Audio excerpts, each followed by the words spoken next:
Hi everyone! Last week, Mike said that he really wanted an almond croissant, which they've stopped selling at Starbucks for some reason.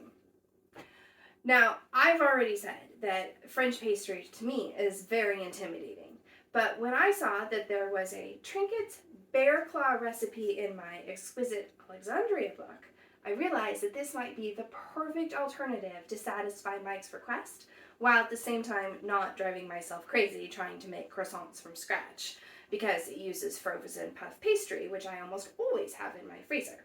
So really, all I have to make is the almond filling.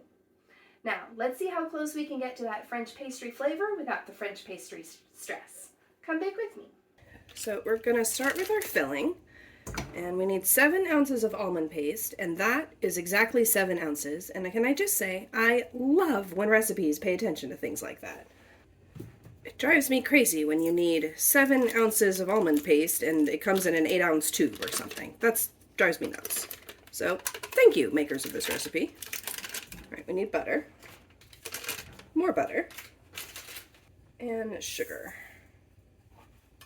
And we mix until the almond paste is fully incorporated.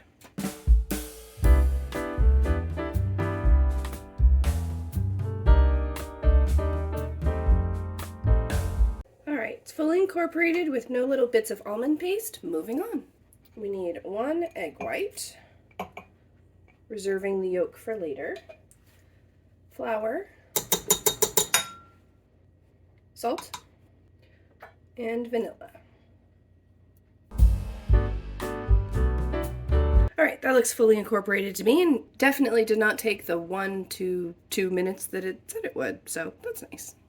Alright, we've got our pre-made puff pastry. Oops, and I forgot to flour my work surface. Alright, we're going to flour our work surface. And I have my, hello, this is going well. And I have my pre-made puff pastry here. So I'm going to line it up with my little squares. This is 10 by 10, and I want 10 by 12. So we're gonna roll it out.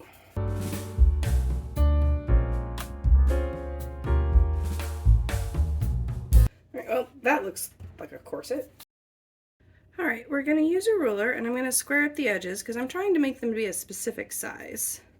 And just using my pizza cutter.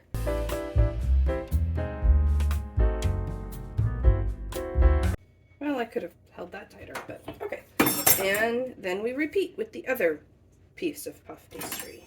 So now we're going to put 2 tablespoons of the filling into each bear claw. I'm going to use my 1/2-inch spatula to kind of spread it out a little bit, but we're going to leave a border so that we can seal them. I'm going to brush a little bit of egg wash around the edges to help us seal them, and then we'll put them in bear claw shape.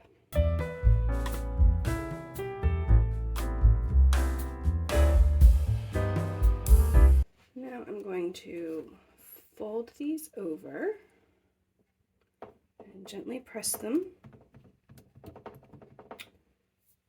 and then going to make sure to push the filling back a little bit. I'm just using my finger. Also helps get the air bubble out. There is one. And we're going to make 4 slits.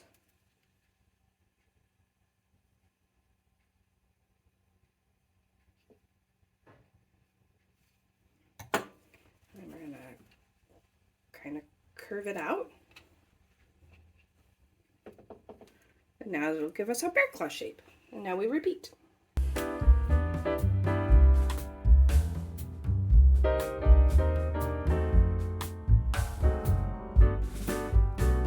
And now we're going to do the same to the other cookie sheet. So now for the topping, we are going to brush the egg wash all over the bear claws. And then we're going to sprinkle with, we're supposed to use slivered or sliced almonds, but I don't have sliced almonds. I have slivered almonds, so we're going to use that. And demerara sugar.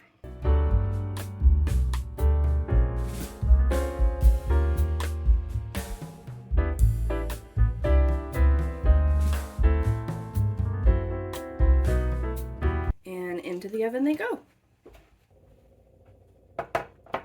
They look perfect. Now they just need to cool to room temperature. While the bear claws are cooling, I'm gonna make the glaze. So we have powdered sugar and a little bit of milk.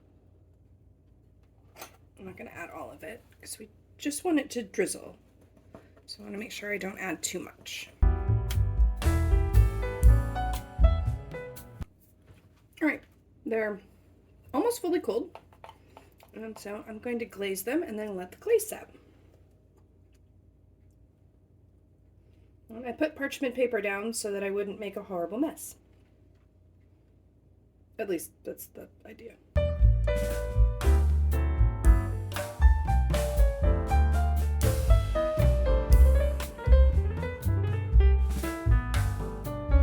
Here are my final thoughts. These are great. The puff pastry is light and flaky, and the almond filling is absolutely perfect. The whole thing came together in just over 20 minutes, and from start to actually eating breakfast, including the extra time filming, was only about an hour. And I have to say, I am so impressed with this book in general. My threshold for novelty cookbooks is pretty low, but this one is great. Every recipe I have tried has been well written, easy to follow, and the final results have all turned out perfectly. Nothing I have tried so far has failed to work out. I highly recommend this book. A few important metrics. Is this recipe worth making at home? With 1 being Oreos, totally not worth making, and 5 being chocolate chip cookies, totally worth making. I'd say this recipe is a 5. It's great. I can't recommend this recipe enough, or indeed the whole book. Can or should this recipe be made in advance, with 1 being souffle, absolutely not going to keep well, and 5 being fruitcake, will literally keep forever? I'd say this is a 2. You probably could make this the day before, but honestly, they won't be as good, and they are so easy and relatively quick to put together since you use the pre-made puff pastry that making them the day you want to eat them is highly recommended. How hard is this recipe, with 1 being instant pudding and 5 being the multi-layer death by chocolate cake I might make someday? I'd say this recipe is a 2. Again, it's incredibly easy to put together. The only special ingredient you need is almond paste, which I couldn't find at my local grocery store. I could have tried some of the fancier stores in my area, but honestly, I just ordered it from Amazon and it was in my house in less than 48 hours. There you go. If you've made it this far, thanks so much for watching. If you haven't already, please consider subscribing. I upload a new video every Friday. And hit that like button if you liked it. If you have a recipe you'd like to see me try, please put it in the comments, and I'll see you next week.